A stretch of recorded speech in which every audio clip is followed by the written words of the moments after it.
Hi, welcome to the Lone Star Dowsers. We are having September 2021 meeting, and happy solstice to everybody. We are in it for a treat tonight. We have Marty Cain, and Marty is a very accomplished individual. She has received multiple degrees from the University of New Hampshire and Iowa, and she's been a very active member of the Boston arts community for over 20 years. She's exhibited work in lots of galleries and created environmental sculptures in state parks and other public places. She's into reclamation art.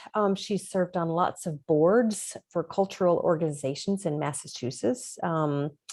Too many to list. If you want to know, you can read that in her bio that we sent out. But Marty learned dowsing from her Lithuanian grandfather, Frank Witkus. And in 1986, she attended the American Society of Dowsers School and Convention in Danville, Vermont, where it really just opened her eyes, and she became a life member and formalized dowsing and, incorporated it into her life.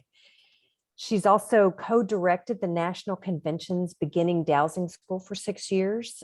She's a member of the Living Waters Dowsing Chapter in New Hampshire and served on the board in the Appalachian Chapter in North Carolina. She's been an art teacher, and she's shown people how to use dowsing to be in touch with that part of themselves that generates creative ideas. She's researched ancient sacred sites in Europe and America, discovering what makes specific places sacred and recreates that experience today. She integrates art and geomancy. She amplifies the potential of site-specific art and invokes a wide public participation in earth healing attitudes. Marty presents at the Labyrinth and dowsing workshops. She consults, she writes, she collaborates with earth energies and the angelic realm to co-create contemporary sacred spaces for individuals and institutions. She's received grants, and she's pretty amazing. Just I could go on and on and on, but I'm just going to leave it at that. So welcome, Marty. We are super excited that you are here today. Thank you. Thank you. It's a real pleasure to be here. And I find the Zoom, I didn't used to like Zoom because it seemed so strange, but I couldn't be there now if it weren't for that. So I'm pleased that a lot of us in the different chapters and even our North Carolina chapter using Zoom for major meetings. And that way we can have people from all over the world attend our meetings and also learn from each other. So this is good. Yeah, I like it. Yeah, it's great. And I know that in the email that we sent out about this, you had many incredible flyers, handouts that you sent that talked about various things. You want to I'll just let you kind of roll. Okay. Well, there's a lot of things about dowsing. And I think if everyone on the planet knew how to dowse, they wouldn't get away with the mischief that they're getting away with now. So I think it's extremely important, not only that you learn it, but that you teach it and that you use it and use it consistently. I hold that everything is alive and intelligent, everything. I even named my car and it gets better mileage. So you can play these games, but they're real. Everything, all the tiny particles that make up everything are the same things that make up us. So we're all part of it, and everything's alive and intelligent, and everything wants to play. They all want to participate with us in some way, either to serve or to be kind or to trip us up or laugh or, whatever they want. So I find it fascinating as a dowser to be able to talk to all the other realms of existence. And that's what you can do. And it's easy. Yes, no answers. It's great. Yeah. So I have a lot of stories about. I know you do. You have some amazing stories. I've heard some of them. So yeah. Well, before I get into the stories at all, I want to give you my idea, and it's in the handouts, of how dowsing works. We human beings are not just a simple isolated critter on the planet. We have an auric field. We have the physical body. This is my game board piece called Marty, and I walk around on the planet and I have this form, but I also have an aura which spreads out and out and out and out, goes 7 layers. The first layer is about 1 inch, and it's the one I used to look at the teachers when they're in front of the blackboard and there was this little tiny glow. And I'd rub my eyes thinking, oh man, something's wrong. I'm not supposed to see that. But I was seeing their aura. And then the second layer out, that's your intimate space. The second layer out is fingertips, and that's your personal space.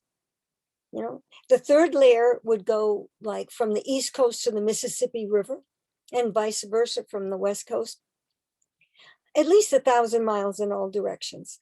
And that's your family, clan, nation. And the fourth layer is the planet and the moon. So your aura encompasses the planet and the moon. So that's the fourth layer. The fifth layer is our solar system. The sixth layer is everything you can see, the tiniest speck of light. And the seventh layer is all there is. So you are encompassing all there is. You may be all there is. In fact, each one of us is a unique viewpoint of all there is. Or so we're a viewpoint of God, goddess, of everything. And our viewpoints are equally important. We may not agree with other people's viewpoints, but they're important and they have a place. Now, some people misuse the viewpoint they have and other people take good care of it. All I'm saying is that each one of us as a human critter is a viewpoint of all there is. And we have a place on the earth. We're important. When I was a kid, I looked around and saw all the nasty things that people did. And I thought, you know, why doesn't she just shake us off like bad fleas on a dog? What are we doing here? And then I've recently found out that there are actually 5 elements: earth, air, fire, and water. And the 5th element, the earth is the gnome, the fire is the sylph, the water is the undine, and the air is like a fairy, the little people. So we're the carriers of the 5th element. Without the 5th element, the other 4 can't get their job done. And what is that element? It's love. It's just simply love.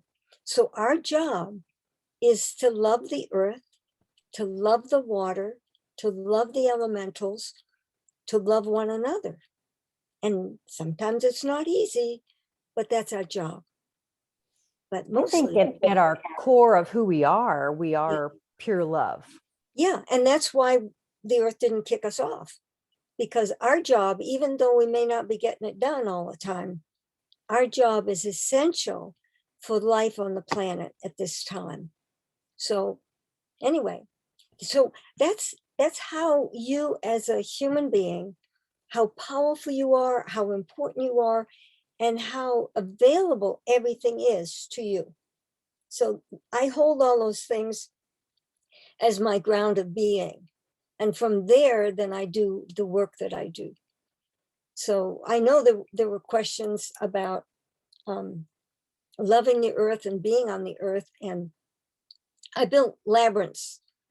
I built lots and lots of labyrinths around the planet, basically. And I love building them because people walk them and they feel so good. And they're in touch with heaven and earth. When you're in the center of the labyrinth, you're on the earth electromagnetic field. You're on her grid, basically. And she connects you to everything. And you're also connected to heaven. So when you're there, you're in a space of perfect healing, a perfect balance, like today, you know, dark and light, perfect balance. So this is one of the things that labyrinths are so important.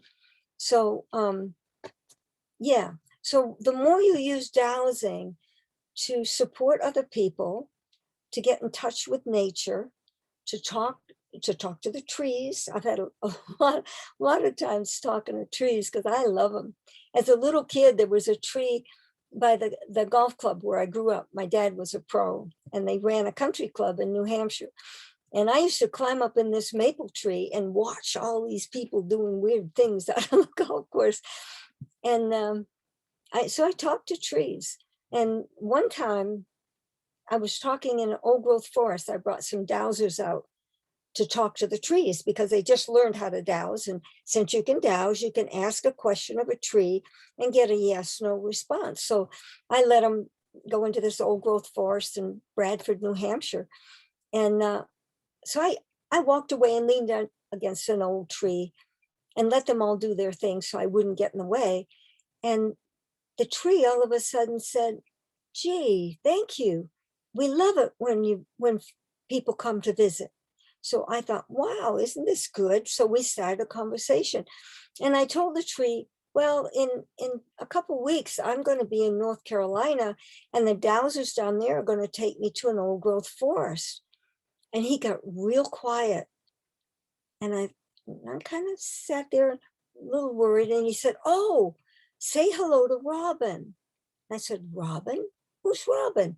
Robin's a friend of mine. He said, okay, how will I know Robin? Oh, you can't miss Robin. You will, no problem. You will know Robin the minute you see her. I said, okay, who shall I say says hello? And he gave me a name and he sounded kind of Greek, but foreign. And I said, you know, I can't even pronounce that. Never mind, remember it. He said, oh, don't worry, just call me Stan. She knows who I am. And I said, okay. So 3 weeks later, I'm walking through this old growth forest with 5 or 6 other dowsers. And I look up, the trail went up and took a 90-degree angle. And right at that corner was the biggest trunk I'd ever seen. And so I said to the group, go see if that tree has a name. And they looked at me like, she's a little weird. Must be a Yankee. And so they wandered up and I stood back, not to influence. And they circled the tree and I walked up and joined them. And I said, does the tree have a name? And they said in unison, Robin. So I looked up into the branches and said, hi, Robin. Stan says hello. And it was a tulip poplar tree and it dropped a blossom at my feet. Wow. So trees 1,000 miles away are friends. So don't underestimate nature and don't underestimate your nature, what you automatically can do if you're willing to do it. So that's my advice on that. That's a great reminder. Yeah. So someone asked a question about geomancy. Geomancy is the art of placement. It's where do you put X? Now, finding water is a form of geomancy. It's where do I drill for water? Where is the water willing to come to the surface to serve this home? I never tell them to drill where the water says no. I may find a whole bunch of water, but if it says no, I don't even tell them it exists, because when they drill, it will move. It has a commitment somewhere else. It could be the farm down the bottom of the mountain. It could be anything. I don't have to know what it is. I just know it's not willing.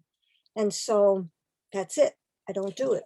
Okay. So now when you go to the land, you ask the land, is there water? And then where, if so, where is the water willing to come to the surface?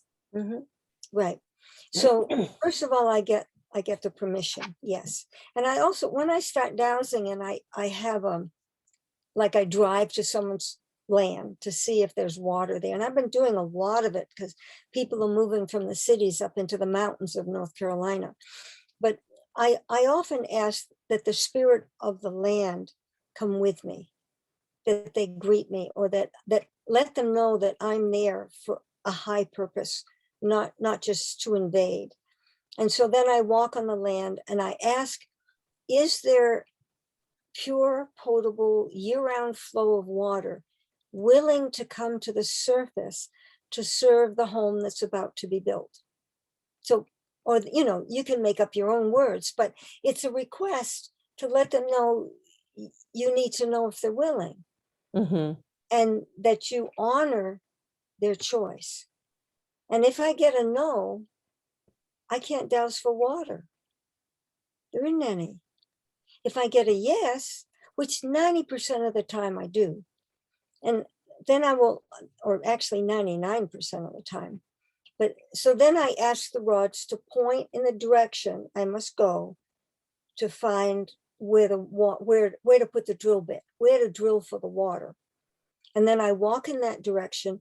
When I get to the point where the drill bit should go in, I get my yes response. And my yes is a simple open. My no is crossing and my yes is open. All right. So you use the rods. I guess it's easier when you're walking the land. Yeah. Yeah. And I can use pendulum, and actually you don't even need to, but if I'm working for somebody else, this funny old lady isn't just going to walk on the land and say, put it here. I say, put it here. No, they need evidence. They need to see something happen. And actually, most of the time I teach them how to dowse.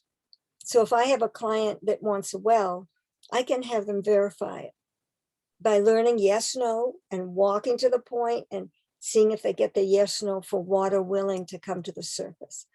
So, it's kind of fun. And they get all excited. I mean, they see, they moved, whoa, like that first time, it's so exciting. So that's, and I guess the fact that water would be willing, I mean, water's kind of probably excited that you're asking, the land too, that you're acknowledging it and, and asking. And Emoto is a Japanese scientist, and he discovered that water has an attitude, it's alive and intelligent. And I've always felt that it was anyway, but his photographs of droplets of water that are frozen, he found holy well water, which is absolutely gorgeous and tastes luscious. And he froze it, and it had beautiful mandala of crystals, absolutely gorgeous. And then he took polluted city water, and there were no crystals. It was a black hole. It was just ugly. And then he talked to the water, and he told some water, oh, you're gorgeous, and I love you, and you're fantastic, and thank you. And it had gorgeous crystals. And then he got some other water, actually the same water, and he yelled at it, said, you're ugly, you're disgusting, I can't stand you, I can't drink you, you're just, tastes terrible. And he froze it and had a black hole, no crystals at all. So water knows Japanese. You and I don't know Japanese. So it's not only alive and intelligent, it's absolutely brilliant. It knows English, French, Chinese, you name it. All languages, right. I actually had the pleasure of meeting Dr. Emoto, and wonderful. He came to Houston. We had a luncheon. It was amazing. Yes. Yeah. So I'm right on board with the so I suggest when the people have the well drilled, I suggest that they take some sticky tape and write on the sticky side, I love you, I appreciate you, and stick it right on the wellhead, so the water can see it and read it and know that you love it.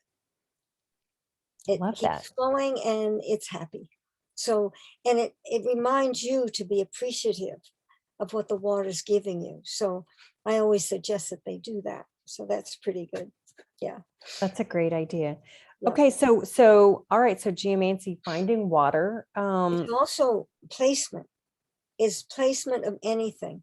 So if you can, all these people are coming up to build new homes. So I often douse, where in the highest good do they put their home? On this mountainside. This is the land that they own. On this land that they own, what would you say, where would be the best place for the house? And the two places I point out is the heart of the house, which is the fire.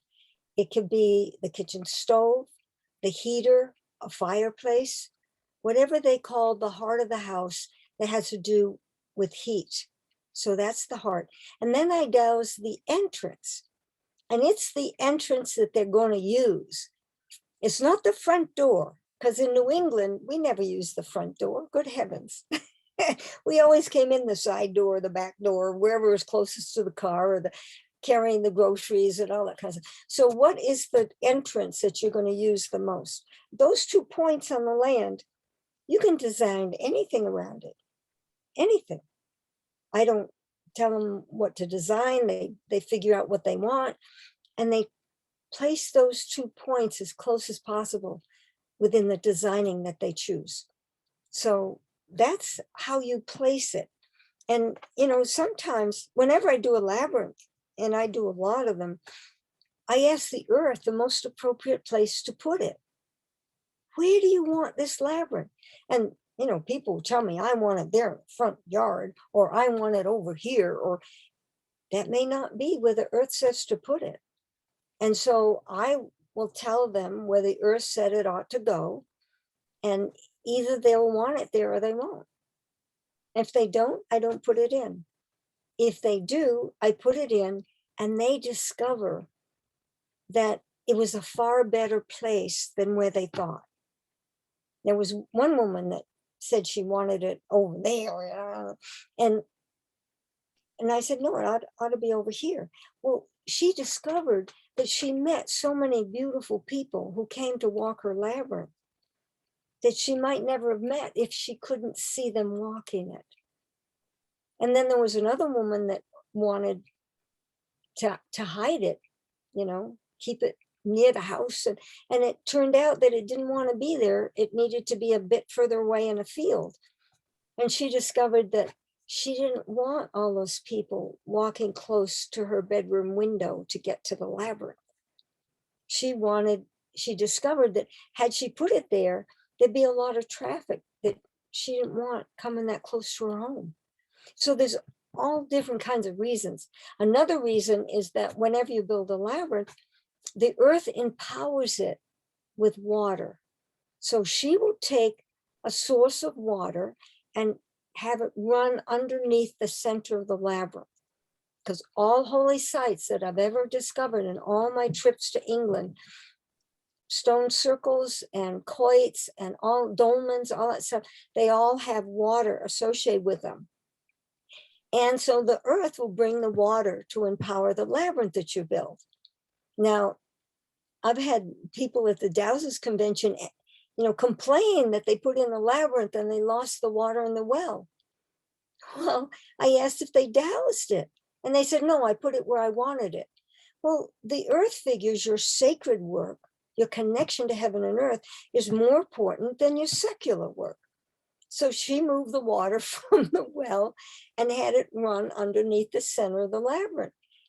And they didn't have any water to drink, so you always douse. You ask for the most appropriate place. And the water doesn't, the earth could have gotten water from further away, but that was the closest. So she said, okay, she didn't mind, I'll just take it from there. Okay, so say that again. So under all labyrinths and the holy places, there are or sacred sites, Yes. There is water underneath. Yes, it may be 200 or 300 feet down, but there's always water.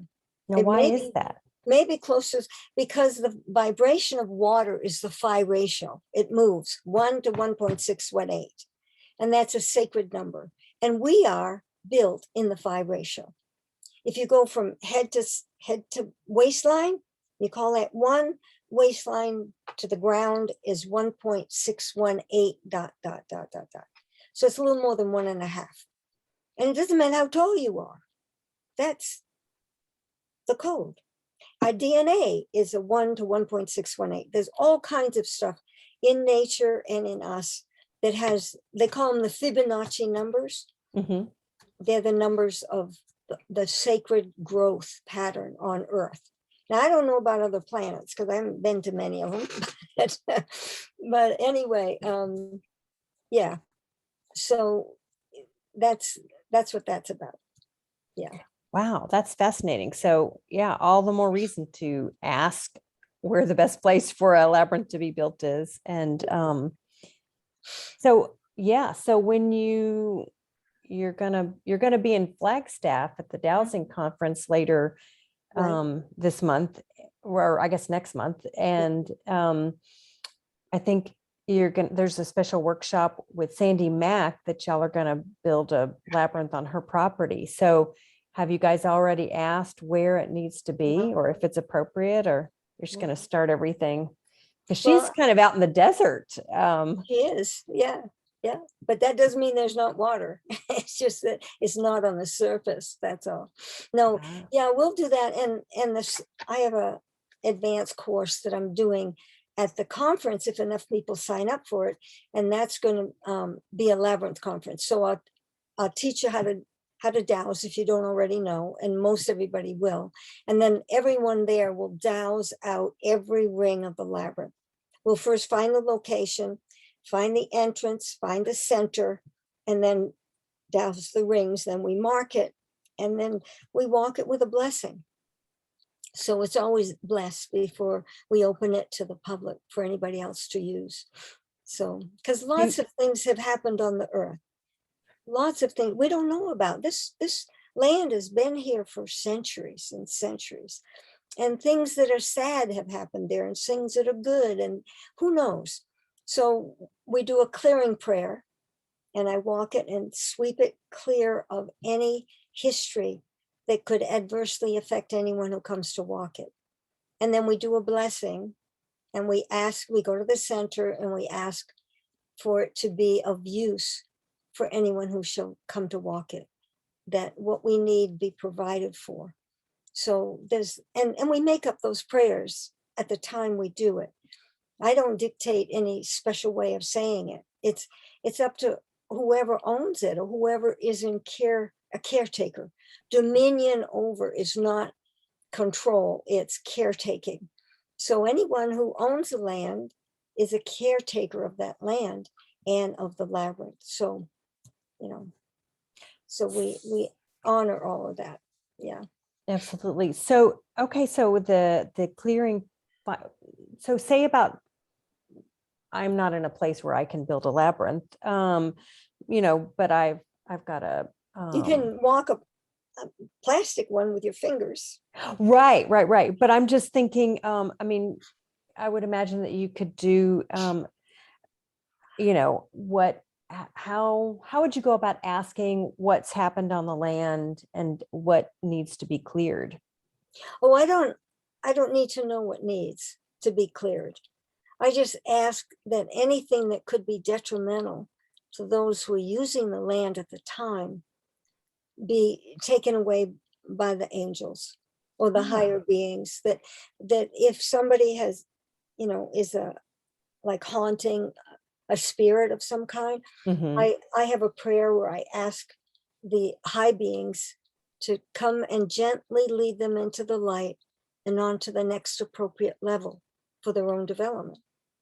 And I ask that it be done with the greatest compassion of the divine plan, and that it be done now.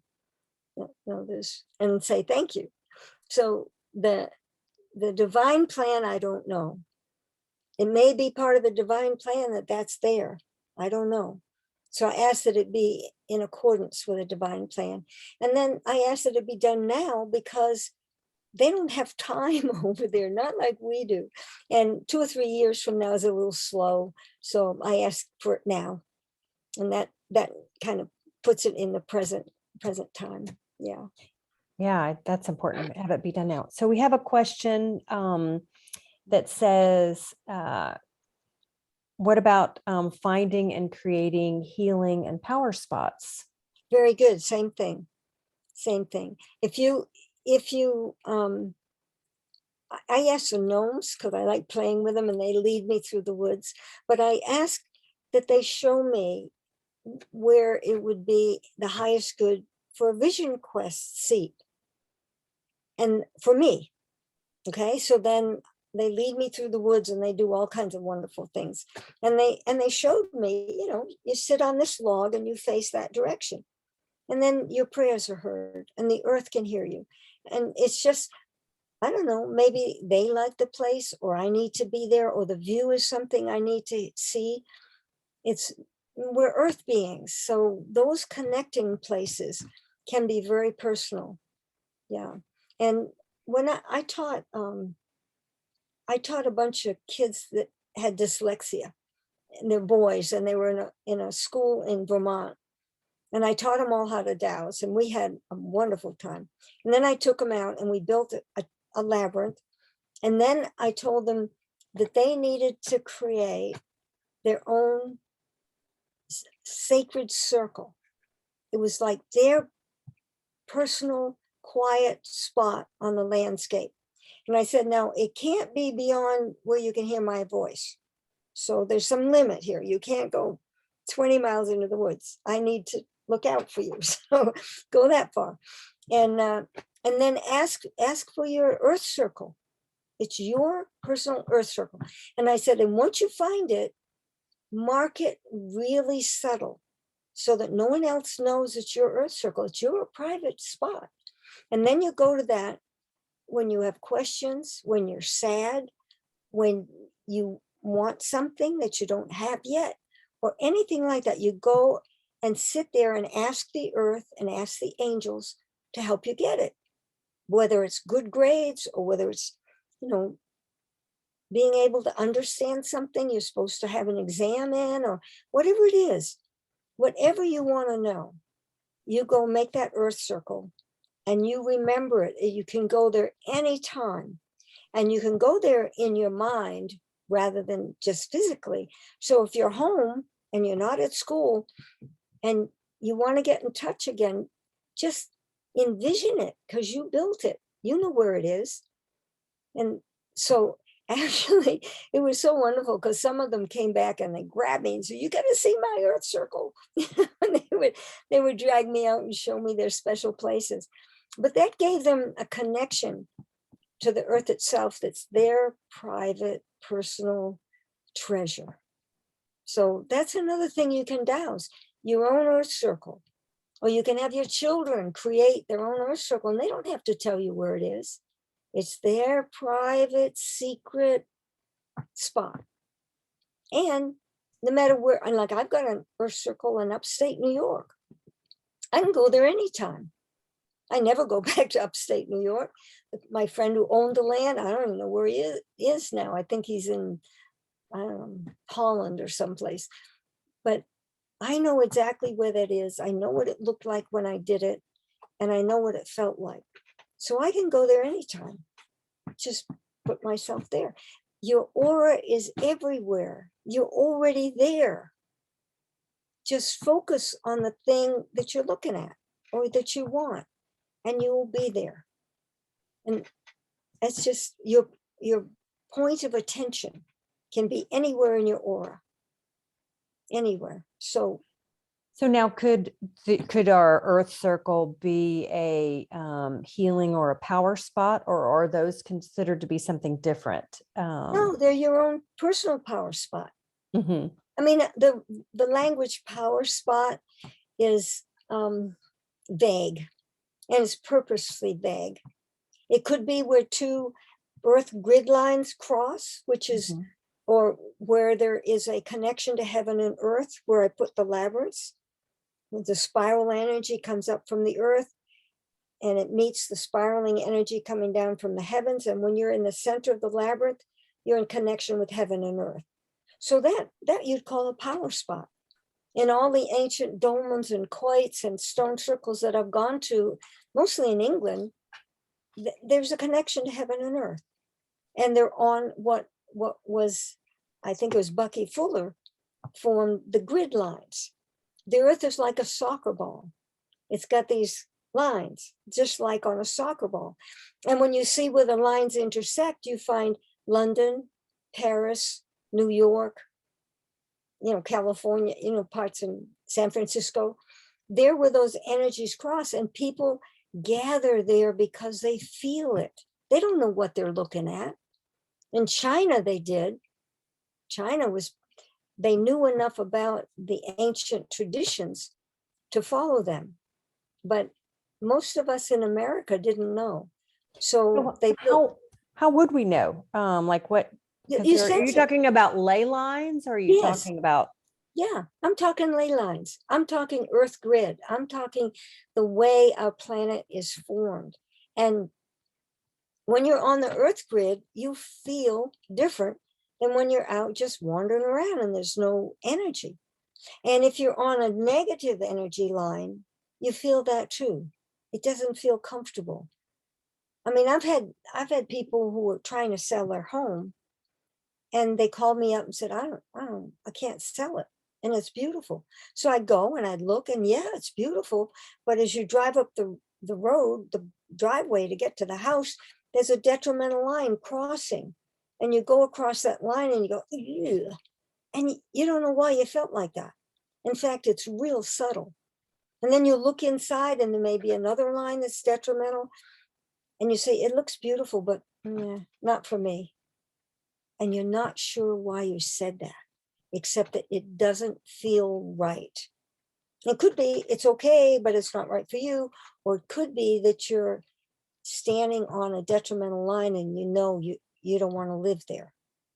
And so what I've done for people selling their homes or selling land, I used to work for realtors in Boston area, and I'd go to the houses that they were trying to sell and I'd clear them. I'd clear them of anybody who died there, any entities, any demons, any detrimental energy lines, anything. And they'd sell within days because they felt good again. And, so you can do that. If you only feel comfortable in your house in a certain place, douse it. Ask, are there any detrimental earth energy lines running through this house? If you get a yes, have your rods point just like you do for water. Where do I go to find the line? And then I just go, I walk. And when I get my yes, I'm on the edge. And then I ask it, hi, are we in contact? Yes, obviously I'm standing on it. And so I said, well, on a scale of 1 to 10, 10 most powerful, how powerful are you? And I get a number. 1, 2, 3, 4, 8. Oh, you're an 8. Oh my. Now, have you always had the same vibration that you have right now? If I get a no, I ask, were you once beneficial? And I get a yes. And I say, would you like to be beneficial again? And 99.9% they say yes. And I said, okay. And then I tell them, I'm going to call in the high beings. I'm going to ask them to assist you in shifting back to be beneficial for your full length for as long as anyone lives in this home. And then I'm going to also ask them to look out for you and protect you such that no one or no thing can force you to become detrimental without your approval. So is that okay with you? And I get a yes. Then I bring in that prayer. I ask the high beings to come and work with the line. And then once it's happened, I ask, how long is it going to take in terms of earth hours for you to become beneficial? Because they go right down to neutral and they come back up to beneficial. So then I just douse. So if it's an 8, 9, 10 line, it's going to take 5 or 6 hours for it to shift to neutral and come back up beneficial. And the other thing to know about the earth grid, detrimental lines are like highways for entities that go bump in the night. So entities, demons, spirits, negative thought forms, all that kind of stuff, they ride the energy on a detrimental line. They cannot use a beneficial line. It's like you can't swim, you don't go to the river, right? So they can't use that vibration. So I tell them, you have a choice. You go up or down the line. If you go either way, it doesn't matter. And you find another route that you can use, because this one, in a few hours, you can't ride it anymore and you'll be stuck. So you want to go up or down the line. The other choice you have is to meet out here, out in the yard on the line. And I will ask the highest beings I know to lead you gently into the light and on to the next appropriate level for your own development. This is your opportunity to go on, to go and continue to learn, continue to grow, and get supported. So you got a choice. I'm not going to say what you should do. You choose. And then I say, well, you got a few minutes and I'll bring the angels in. So, we talk So about. those are the, maybe the entities or demons or whatever that are on that detrimental highway. Because you Right. tell them it's ending and then give them a choice. right. They either vacate or they can Go with the go on angels. and increase their learning. I also tell them that there's nothing that they could have done on this plane that can't be forgiven. So if there's someone who, committed murder or suicide or, what all those things that we say are so horrible, if they did that and they really want to be forgiven, then they can work with the high beings and they don't have to be afraid. They there's nothing that cannot be forgiven if you ask and you work on it. So I tell them not to run away, just to go with the high beings, because then you're free. So, it's again, it's choice. It's compassion for what might have happened and whatever guilt they have for whatever reason, that they can actually handle that. So that's how I work with them. And then I call in the high beings, and that's in your handouts, Mother, Father, God, thank you for hearing us. We request that you come to these beings and lead each and every one of them into the light and on to the next appropriate level. So, that whole thing is in there. So, Okay, that's great. The is that the prayer for assistance? yes. Okay. Okay. So Yeah, that's there's under different ways of using that, but that's Mhm. that's one. Yeah. And now what if because isn't there something similar about water? Can water be Detrimental? detrimental No. to have a water line? Mm-mm. Okay. Water's a carrier. That's why you have homeopathic remedies. You put a little bit of something in it, and you stir it and stir it and stir it until there's nothing left, but the vibration of the something is in it. So the water will carry your thoughts, it'll carry your vibration, it will carry whatever you put in it for a certain distance. Now, if there's a detrimental line that crosses an underground stream that goes under your house, the line may be 50 yards away and not even affect your house, but that water may carry some of that energy. So okay. if you find it, it's not that the water's making that energy. It's not. It's a carrier. So you can ask the water, are you carrying any detrimental vibrations that could affect the people in this home? And if you get a yes, say, where is it? How far away must we go? And then you go and you ask that line if it's willing and able to shift its vibration to become beneficial. If it's willing, then mostly they can't do it without some help. So you ask the high beings to come in. Now, I say Mother, Father, God, because it could be Buddha, it could be Jesus, it could be Mary, it could be whoever. But I use that generic because the people I work for may have lots of different ideas who that Mother, Father, God is. So that's how I word it, to bring in the high beings that can assist it. Yeah. So I think in one of our conversations we had talked about reversing a certain energy that was detrimental. Yeah, you don't move it. You never move it. Because if an energy line's going through your house and it's detrimental, mhm. and you move it, it's going to go into somebody else's house, and whatever happens to them is on you. You caused it. Got it? I don't want to have to worry about a 300-mile line and who it happens to cross and their lives affected because of me. So I don't ever move it. I ask it if it's willing and able to shift its vibration to become beneficial for human Okay. beings and plants and animals. Now, if it was always detrimental, if it had never been a positive, beneficial line, I ask it to shift just where I need it. Just like across the road from the house, where Mhm. people coming to visit won't have to go over it.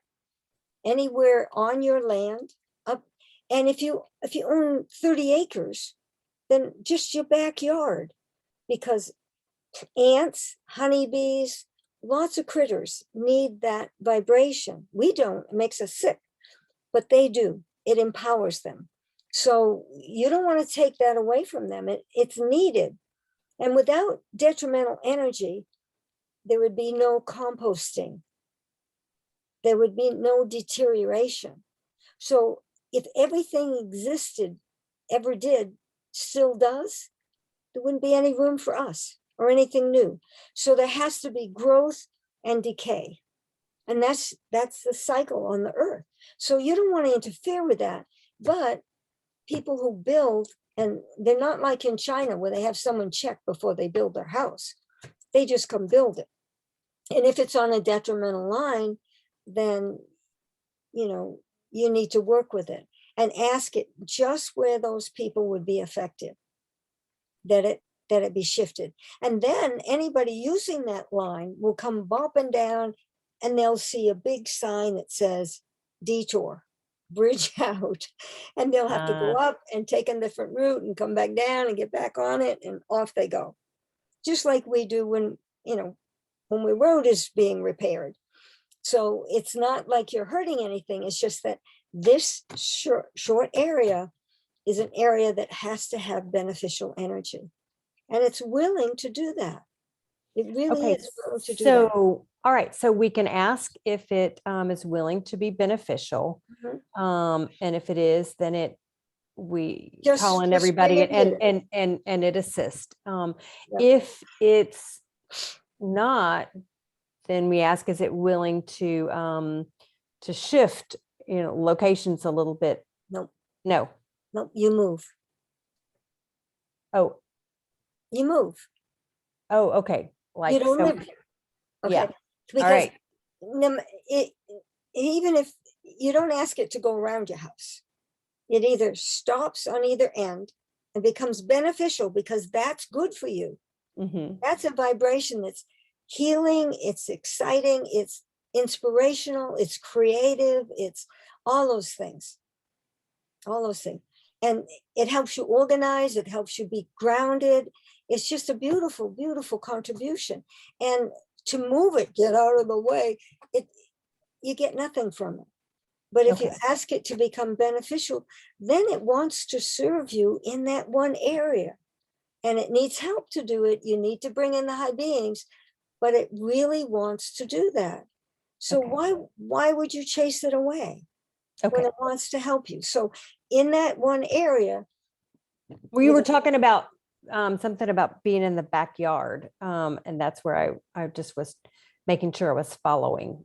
Oh yeah, no, it would go straight through where it was.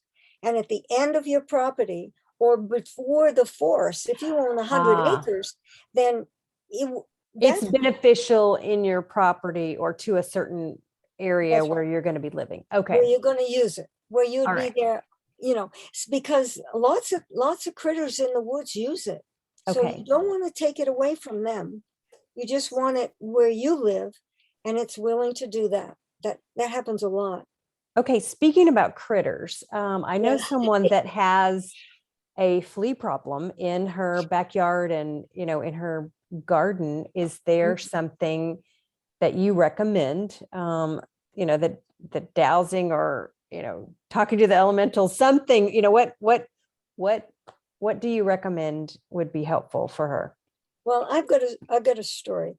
I had a friend in Cambridge, Massachusetts that was selling her house, and she went to sell it and she discovered it had termites, and it had eaten all the way up to the second floor. So it was a big expense that she would have to do. And she called the exterminators to come and get rid of them. So I went out and sat on the back step of her house. And I asked the overriding diva of termites to come and talk to me. Well, it's the first time I'd ever done that. And he was a good 8 feet tall. And he looked like a termite. And I'm telling you, that's one scary critter. So I'm going, yeah, what a and he said, what do you want? And I said to him, I want all the termites to go into the woods, because the woods is not far away and there's lots of logs and good things for you all. But this house can't have termites in it, because in 2 days, they're going to come and kill everybody that's here. You know, they're going to poison everything. So, and I said, and Judy can't sell her house if it's got termites in it. You don't care about us, you just care about your friend Judy. And I said, no, I don't want you to die. I want you all to find a new home. Just tell all the termites to head to the woods and create a new home. Well, he said, okay. Off he went. And I thought, oh, I'd never seen anything as creepy as that. And so I told Judy that I want to, my friend, what I had done. And I said, nobody knows what's going to happen. Just see if anything happened. Well, when the exterminator came the next day, they couldn't find a single termite. They poisoned anyway, because they get paid to do that. But there wasn't a single termite. Wow. And they had eaten all the way up to the second floor, all the way around. She had to rebuild the whole bottom part of her house to sell it. So if you have something that's bugging you, now I don't do that with mosquitoes. I haven't figured out. Mosquitoes, I go to heaven. but some other critters, I actually ask what they're willing to do, and if they need help, and bring in the high beings. Yeah. So ants and any of those things. Okay. The overriding diva can communicate with them. It's like talking to their queen or their king. Okay. They can do that. Yeah. Okay. What are dragon lines? Dragon lines is another name for the Earth electromagnetic grid. King Arthur slayed the dragon lines? No. King Arthur and the Knights of the Round Table. The Round Table is the Earth itself. And the Knights of the Round Table was that they were bringing in the new grid for that era. The year 2000, there started to be a new grid on planet Earth. And a lot of geomancers helped bring in the new grid. All the labyrinths I built, most of them turned out to be on the new grid. And I had gone to England and studied ancient stone circles for years. Every time I got a chance or extra money, I'd hop on a plane, rent a car, drive all over England, and go to stone circles. Very few of them were energized because the grid was shifting. And so a few of them continue to be part of the new grid, but most of them weren't. They didn't connect on the new grid. So what's now the new grid is established on the Earth. So some of the old ancient sites, you won't find any energy on them. They'll be quiet, and it's hard to understand. Why would they build it here? There's nothing. Mm-hmm. I don't feel anything. There's no, but the new grid has come in. So you will find places that aren't marked, especially in America. Native Americans were told by the original people, and I don't know who the original people were, but they were taught by the original people where the sacred sites were. And some of them were already built. Some of the stone dolmens and standing stones on top of other stones, were actually placed. In my hometown, there's a place called Elephant Rock. Well, the Elephant Rock is 19 feet high and huge. And he's on the top of this ridge. of this little mountain, and he overlooks the whole valley of where I grew up. Well, I went and I climbed up on the elephant rock and I sat behind his ears. He looks like an elephant, not every little detail, but you knew where his ears are and you saw his trunk and you knew where he's standing. And the only way I could get on him was to climb a tree and jump as a kid. And I did that. Well, that, that was placed there by the original people. And Native Americans used those sacred sites in a sacred way, and they learned what they were for. But they wouldn't teach the white people coming over because they knew they'd be destroyed. They weren't Christians. And the new people coming over, if you weren't a Christian, they would take out the pagan stuff. So, you know, they knew they wouldn't be respected. So you'll find sacred sites all through all the East Coast for sure, and probably West Coast as well, that the native peoples actually used. And we think they were built by natives. Some of them were, but a lot of them were directed by early people on how to use that site. So what about, so if we have a new grid, what does that mean? Is that kind of to anchor in the higher frequency of the earth and all the people as we it's a feminine, it's the Aquarian age. It was Piscean age before, which is a masculine age, and this is the Aquarian age, which is water, which is more feminine. So this water age that's come in needed to have a new configuration. Now the earth is shifting, as you all know, and you can probably feel it. And there's a lot of earthquakes. The sun rises and sets at a slightly different place than it used to. I don't know if the rest of you've noticed that, but me up on this mountain in North Carolina, I knew exactly where it landed between that notch over there. It doesn't do that anymore. And it's not just a seasonal shift, it's a shift, a big one. So things are changing, and we need to be flexible. And one of the things that dowsing is for is not, you know, not kind of the magic stuff I'm talking about, but it's everyday stuff. Like, am I crazy because I think the moon sat over there and it didn't do that today? You know, douse is a moon setting in a place that it didn't do 5 years ago. Yes, no, whatever your code is. Douse all of that. Does the person who's saying those things on television or on the radio, are they telling me the truth? Yes, no. Next question. Do they think it's the truth? Yes, no.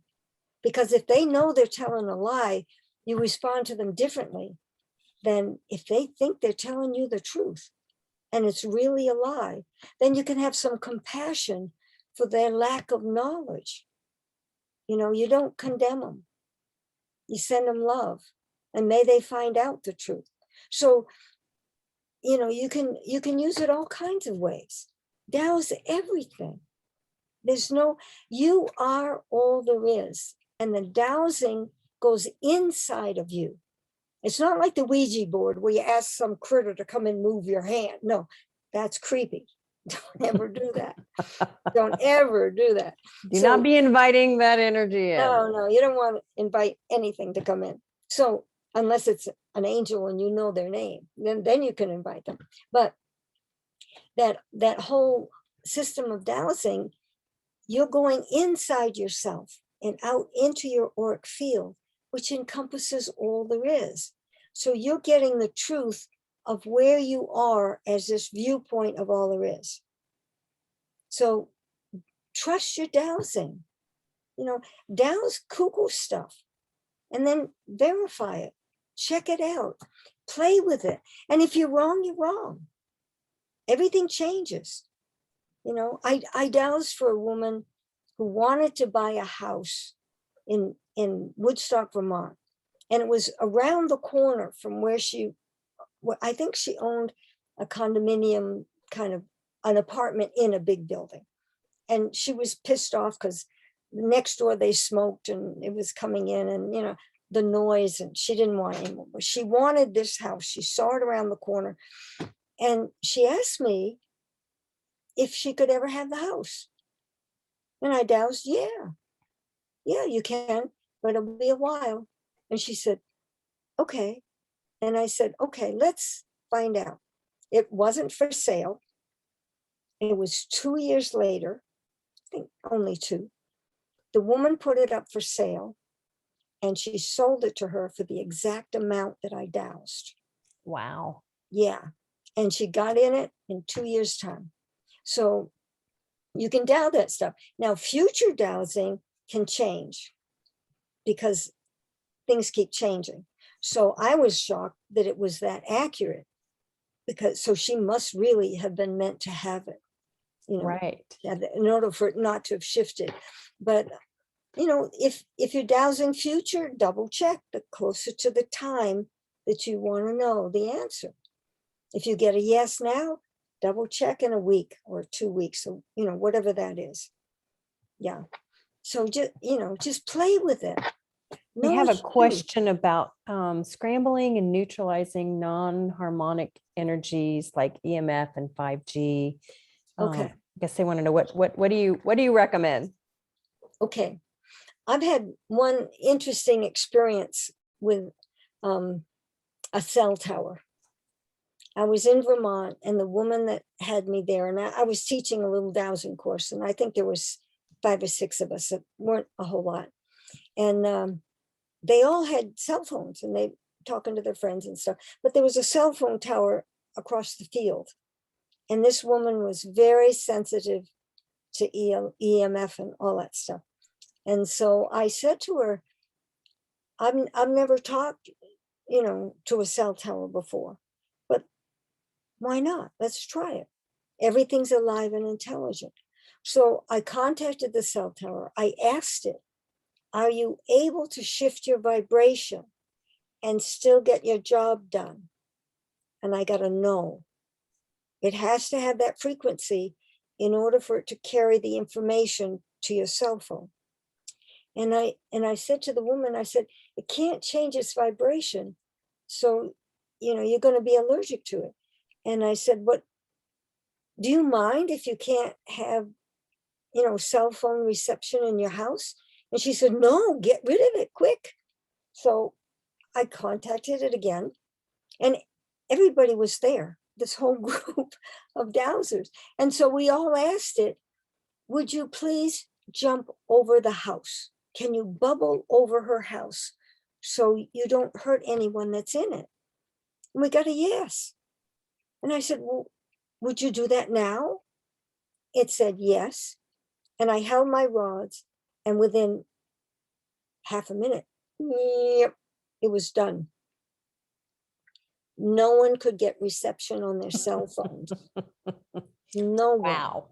So we walked up the hill, their driveway, got up to the edge of the driveway, and they could all get cell phone reception. So the phone, the tower jumped over. So you need to be creative.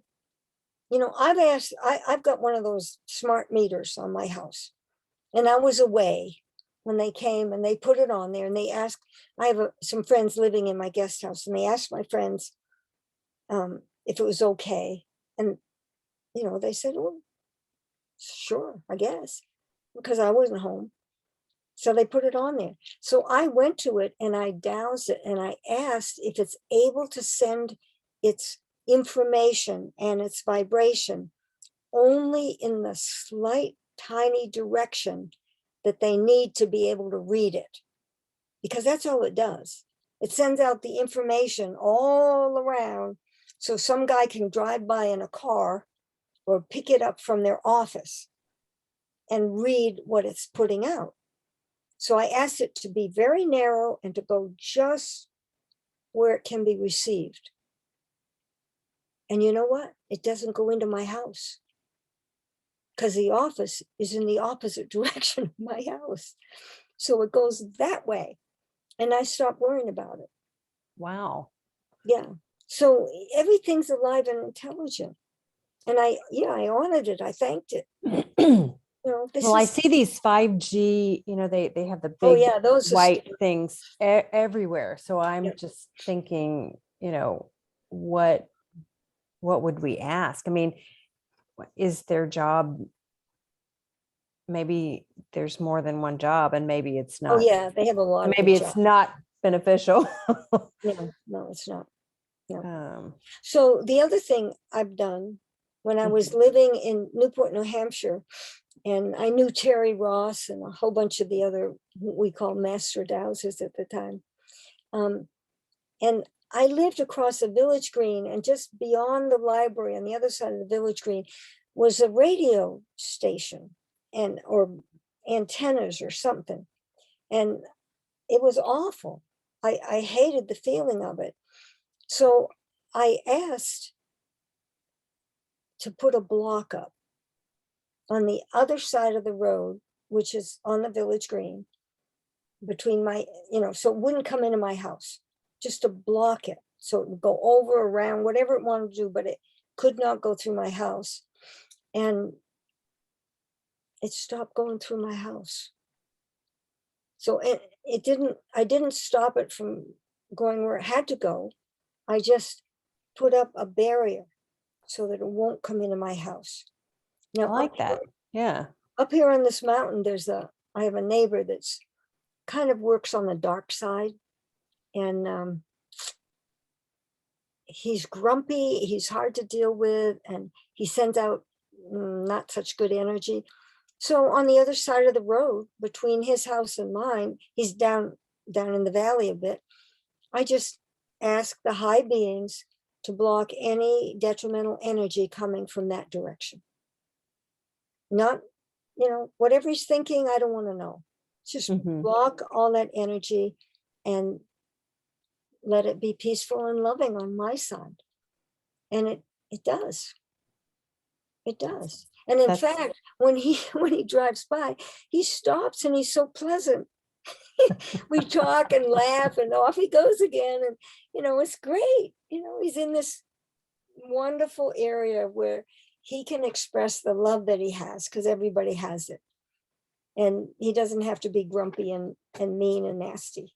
He can do that down with the other neighbors if he wants to, but comes by and he does all this, crazy stuff. So that's great. I like if you that.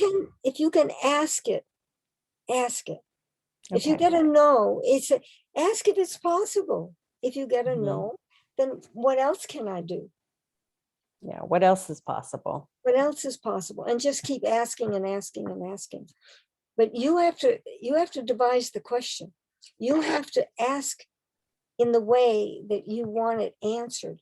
So you need to be careful how you word it. I always ask that it be done in the highest good. Whatever it is that I ask for, that it be done with the greatest compassion of the divine plan or the highest good for all concerned. Both ways, that works really, really good. Yeah. Okay, those are great.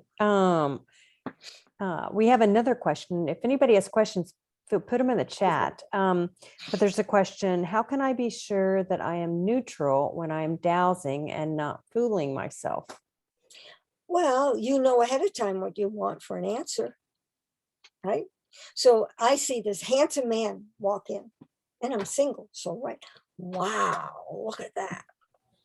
Can I douse if he's for me? No, I'm already crazy. There's no way I can douse that. So I asked a friend of mine to douse. Is that someone I should get to know? She doesn't care. He's handsome, but he may be a total jerk, so, or not at all appropriate for me. So if you are too involved with wanting a particular answer, then have someone else douse for you. You've got dowsing groups, buddy up, call them. I've got 5 questions and I can't douse them. They're too close. Can you douse for me? Yes. Okay, good. Question number 1. And you wait. Yes, no. He doesn't have to know the question because you're already them. They don't have to know consciously. Your conscious mind is not connected to the waveform. It isn't. It only knows what it knows, and it only knows what it's learned. It's not connected to the all there is. So, it has its own ideas. It can move the rods. It can do that. But if you have an idea that you want a very specific thing, then don't douse it. Go do it anyway. I don't douse Ben and Jerry's ice cream. I eat it. So when you want a particular answer, don't douse it. Have someone else douse it, or choose what you want and see what happens. Just do it, yeah. Right. So sometimes we're just too close. And if anybody sets you up to where you have to prove something, step back. Step back. You can't prove dowsing, because the proving of anything is from the conscious mind. It's not from your higher self. Your subconscious mind does not judge and evaluate. It doesn't hold its own importance or own idea of itself on the outcome. Only your conscious mind does that. So if you find yourself doing any of those things, wanting to look good, wanting to have a specific outcome, don't do it. Or convince somebody That's right. that dowsing is valid. Yeah. No. The best thing to do to prove its value is give dowsing rods to someone else and have them try it and have them douse something. Yeah. And they'll knock their socks off because they don't know they're that powerful. We've been taught years and years and generations that human beings are just these lowly little critters that wander around the earth and eat and buy stuff. That's not us. That's not even close to who we are. We're so much more powerful than that. It's just awesome. And we can team up with all the other living beings, all of them. 2 springs ago, not this spring, but the one before, on my deck has the doorway, and then there's about this much space, and then the deck comes under that. Well, a copperhead came and decided it liked that space between my deck and where I stepped to come in the house. And I saw it and I said, oh my, you're so beautiful, but I have to come in and out of this house. And I don't want you to bite me, and I don't want you to be afraid of me, because I won't hurt you. I think you're beautiful. For 3 weeks, I stepped over that snake and it never, ever harmed anything. It looked at me and never did the tongue, that kind of thing. It would just look at me, and it just would stretch out or curl up over next to a plant. It just stayed there for 3 weeks. Wow. And it went away. And I had friends come to visit, and they stayed over, and they stepped over that snake. Wow. And I said, now don't show your fear. Yeah. It's a friend. That snake is a friend. Just tell it it's beautiful and you love it, and that you got to go now, and just step over and off you go. And they did that. Boy, I tell you, they were not too keen on it to start with. Kidding. But they trust, and they douse, they've learned to douse. So, everything is alive and intelligent. I showed no fear of that snake. None. So it didn't have to be afraid of me. People are only dangerous when they're free, when they're frightened. Oh, yeah. Mainly. My theory is fear is a virus. It gets in and it infects us, and we don't think straight, right? You don't, you're not. We also put out the vibration. We put out the vibration. So when I used, as a kid, I used to walk up in the woods a lot, because in New Hampshire, we had this beautiful forest up behind our house.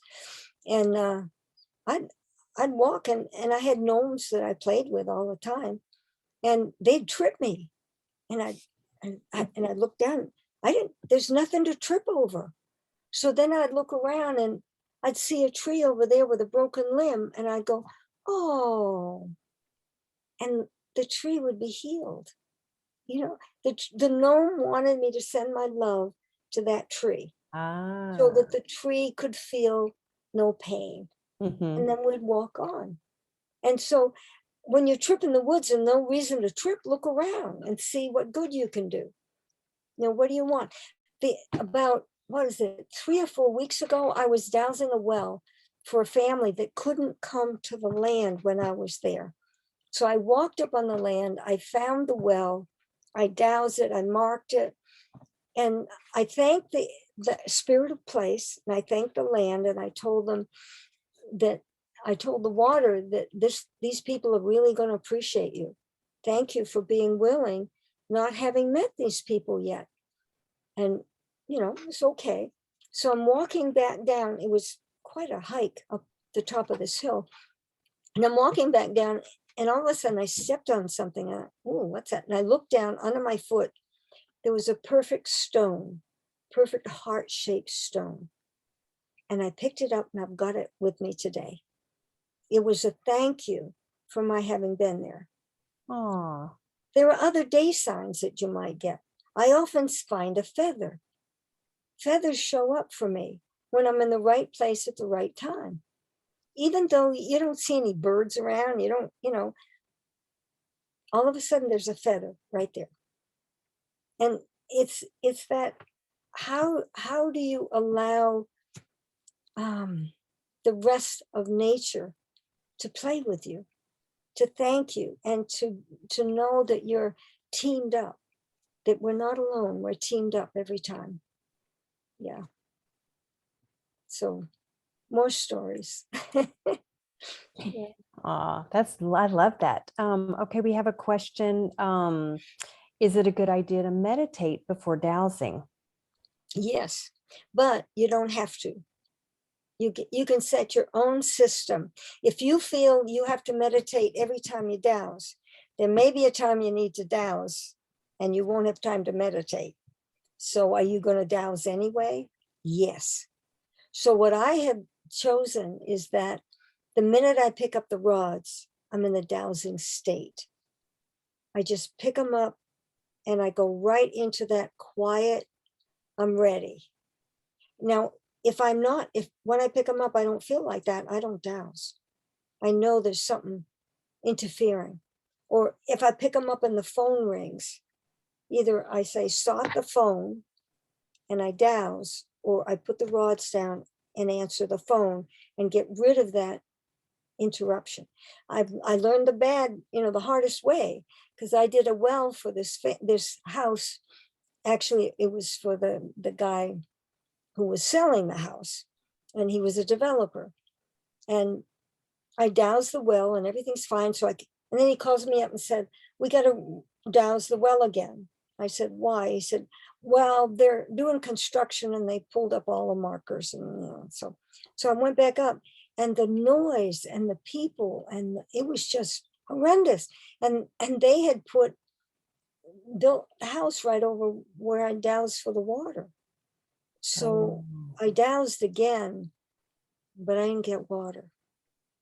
I think they maybe got 2 gallons or something instead of the 18 that they should be getting. And that's because I allowed the craziness that was going on there. I didn't say, well, I'll come back at 5:30 when everybody's gone home. I should have done that. So when somebody is influencing you or pulling you, or, don't do it. If they want to follow you and just see what you're doing because they're curious, fine, that's good. But if they say, I want it, I know exactly where I want it. Say, I'll douse first and let you know. I'll let you know what I find. So come back. I need to be alone when I do this. Because it's not about where you want it. It's about connecting with the land. That's right. And what you would be doing is connecting to their thought form of where they want the water. So you're dowsing his picture of water. You're not dowsing the water that's there. If they're I want it here, don't do it. Don't do it there. I once actually was in Vermont, and this guy said he was building a farm, and he had about 30 acres on the whole side of this mountain. And he wanted enough water for the barn and the cattle and whatever. So I said, okay. So I started walking around. I found 4 different sources of water because, you know, the water comes up and from deep in the earth and it's pushing. And that's what creates the mountains, the pressure of the water pushing up. And then if it can't get through and have a geyser, then it comes off at different angles and different heights along this column of water. So, you know, there was the mountain and I'm dowsing along and I found at least 3 different veins. And I'd ask them, are you willing to come to the surface to serve the project of this person? I got a no every single time. So I went back down to him, and because I dowsed by myself at that point. And I came back down and I said, what are you going to use this land for? And he said, I'm going to have a farm. And I said, no, you're not. And I said, I want to know the truth. What are you planning to do with this land? And he got real quiet. And he said, well, I'm going to make a development. I'm planning 18 houses on the side of this hill. And I said, well, my advice to you is that you sell the land and you find another place to put your development because there's no water that's willing to come to the surface. And none of these houses are going to have water. And you're going to pay a fortune for dry holes when they go to drill. And he looked at me and I said, it doesn't want to serve your project. You cannot have a housing development on the side of this hill. And I just got up, walked away. That was it. End of Wow. dowsing job. You know, you can't dowse when it's ethically wrong. He lied to me to start with. Right. I'm not going to work for a liar. I just not gonna. Yeah. Yep.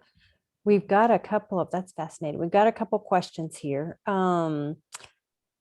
Lindy says, hello and thank you. Are there certain crystals that might be more beneficial than others in a pendant or a tool used for dowsing? I think you can dowse with whatever is available. And it's just like a pen. The pen writes, but you do the writing. Some pens you like better than others. You get a favorite one. It's pretty. It has the right color ink and the right size point. You use that a lot. But it doesn't mean you can't use something else. My mom was she's so funny. She was at a neighbor's house and they were having a little party for her because it was her birthday. And someone asked her a question. So she reaches in her pocket for her pendulum, which is a little tiny thing. And it wasn't there. So she reaches over and takes a tea bag out of her tea and douses with a tea bag. Because it's heavy. Anything that dangles is a pendulum. So she does with a tea bag. So, you know, it doesn't have to be special. In the old days, they cut a twig off a tree. And my grandfather taught me, he had a Y rod that he cut off a tree and he held it so tight that the tree would turn and the bark would come off the tree, off that part of the branch that he had. He held it so tight when he went to find water. So no, you can use anything. Okay, great. There's a question. Can you talk to a lodestone and ask for help to have your want and desire or your dream to come true? You can talk to anybody and ask that your dream comes true. Yeah, and stones are brilliant. And they're ancient and they're wonderful. You know, I was doing a sculpture outside of Boston, and I was told I could use any of the stones along the stone wall. It was a park. But don't put them back on because the kids keep knocking them off. Well, no, it was an energy line and it was blocking the line. So nature kept knocking them off. So I was moving these stones to make like a vesica, where people could come in and sit. Well, I got to this one stone, I couldn't budge it. And finally I said, this is ridiculous. It wasn't that big, you know, it was like this. So I kicked it. I said, all right, where do you want to be? And I kicked it. And it rolled up a knoll and down the other side and landed right at the entrance that I had planned for people to come visit this space. And I looked at it and I said, okay, all right, I'm sorry I had to kick you for that, but I learned something. So every stone that I moved, I asked, where do you want to be? And I would douse and the rods would point and I got my yes, I'd put it there. Now, when I teach dowsing labyrinths, when we go to put rocks in them or bricks, almost anything, I ask them to douse the rock to see where it wants to go. And you want to be in the first ring, the second ring, the third ring. Okay, do I go this way? Yes. So I walk this way, get a yes, I put it down. Well, I was doing that in Maine, these wonderful people in Maine, and it had just snowed too, so it was pretty wild. And this guy has this rock, and he puts it where it's supposed to be. And he asked if it's happy, and it said no. So he moved it. No, not happy. Moved it again. No, no. So he looked at me and he said, I don't know about this rock. Must be a woman. There's nothing I can do to make it happy. So I went up to the rock and I rolled it over. And I looked at him. I said, she doesn't want her face in the mud for the rest of her life. And we got, yes, it's happy. So, you know, rocks have an attitude, but they're brilliant and they're wonderful. And they really do serve us. Almost any crystal can be a healing crystal. Any little rock you pick up can be a healer if you ask it to. Ask what it's able to do. Okay, lodestone, are you able to heal this problem that I have? Yes, no. If no, do you know anybody who could? Please point to another stone that could help me. You know, I mean, that kind of stuff. If you can imagine it, you can douse it. You know, Love that. Yep. Love that. All right, we have one last question. Is there a reason one uses a Y-shaped branch over other shapes?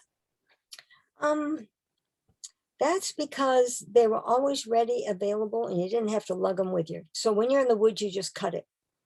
But I don't like cutting branches off from trees. My grandfather taught me the Y rod, and that was the basic thing. But you know, in those days, they said not everybody can douse. Well, they're dowsing from the gut. Well, you hold the Y rod, you hold it over your gut. And that's a very masculine thing. And most of the old dowsers had big bellies. If you notice, they're big in the front. So dowsing with a Y rod comes from the gut. Dowsing from L rods come from the heart. It's a heart thing. Dowsing with a pendulum is a third eye thing.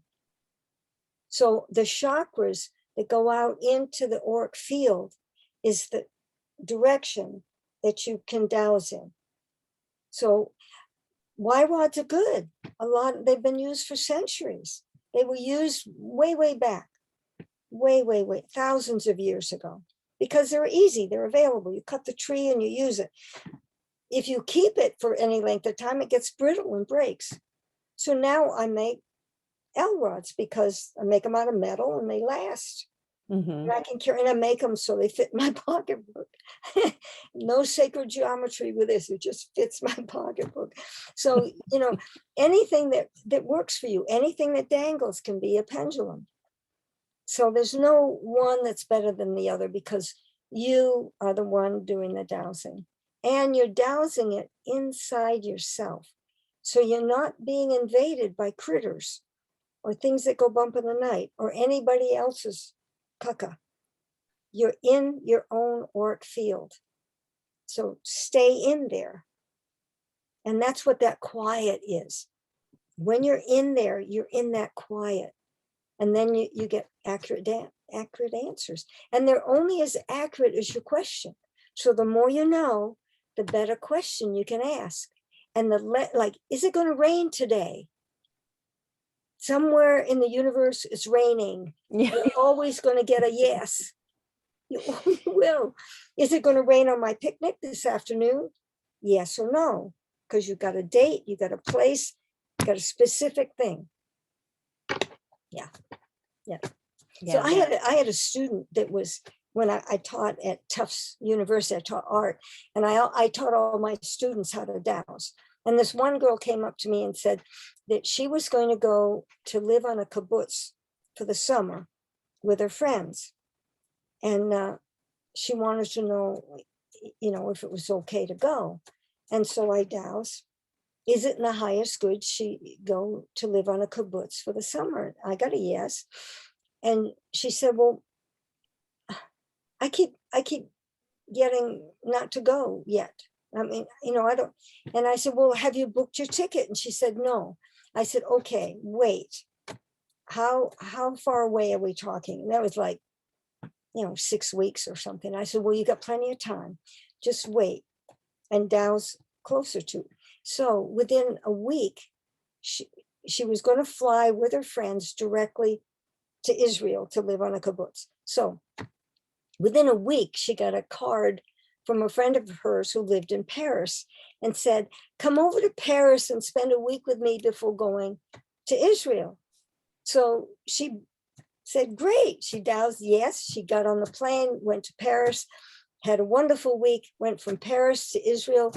When she got there, she found out that all her friends who had gone on that plane, the plane broke down. They stayed 2 days living on the floor in an airport somewhere, and they got there 2 days after she did. Wow.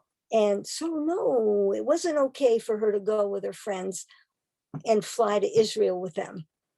The best bet is to go to Paris and have a wonderful week, So, she had numerous questions in that one question.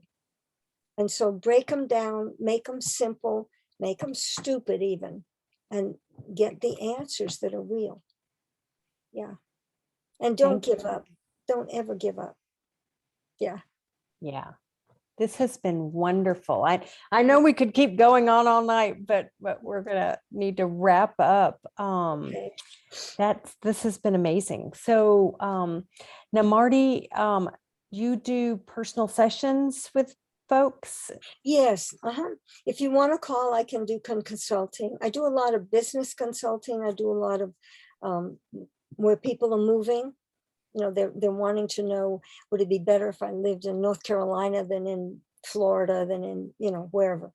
So I can do that kind of thing. I do map dowsing. If it's for water, I prefer to be on the land.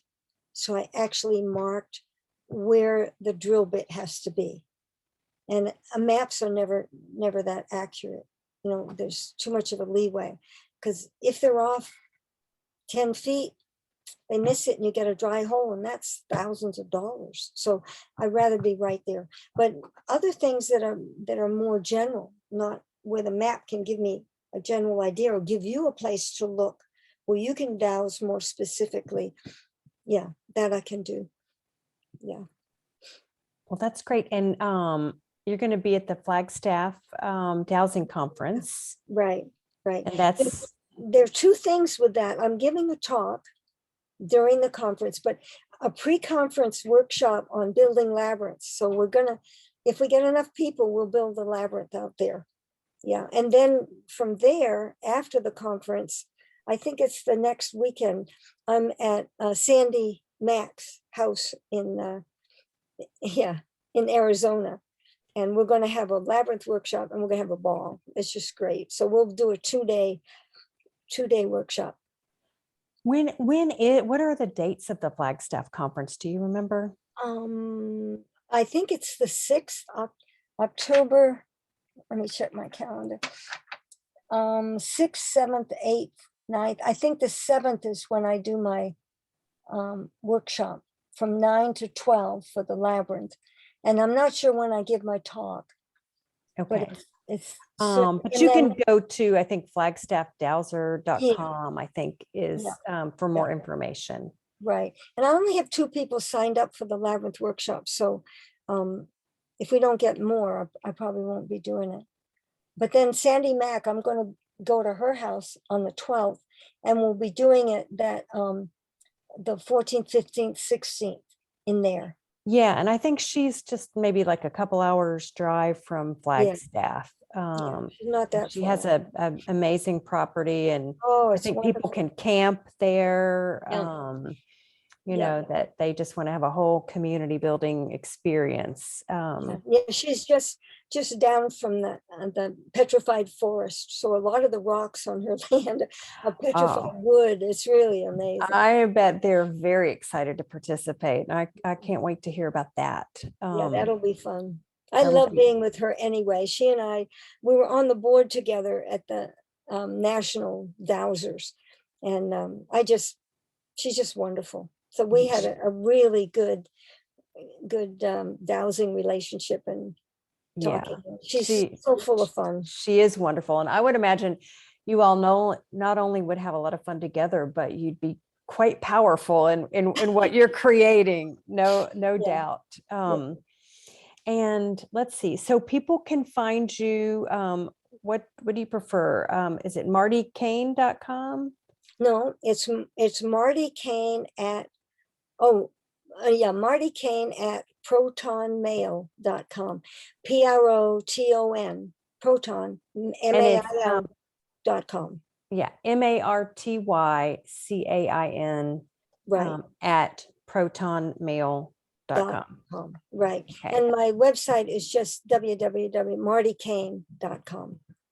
Got it. Just under my name. Yeah. And there's all kinds of stuff on that too. There's pictures of labyrinths that I've done, and there's my artwork because I do a lot of portrait drawing. And so there's a lot of artwork on there.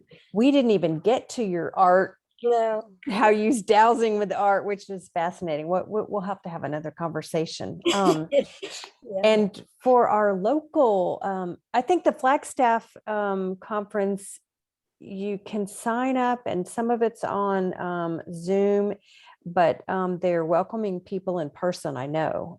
Yes. Yeah. So, and locally, I know we've been doing Zoom for the last year. Our December meeting here in Houston is going to be in person. So yay, mark your calendars for the third Wednesday. We're going to have some fun. So trying to think, I think that's all we've got for right now. I'm seeing lots of thank yous in the chat. People have really, really enjoyed and loved our conversation and your enthusiasm. So thank you so much, Marty. We're going to save the recording and send it out to those that are looking forward to it. So, all right. Well, thank you all. Thank you for having me. I hope some questions got answered, and that you just keep it simple. Keep it direct, simple, full of love, and you're a dowser. It's a wealth of information. Yeah, it's been wonderful. So thank you so much. You're welcome. All right. I guess you hit that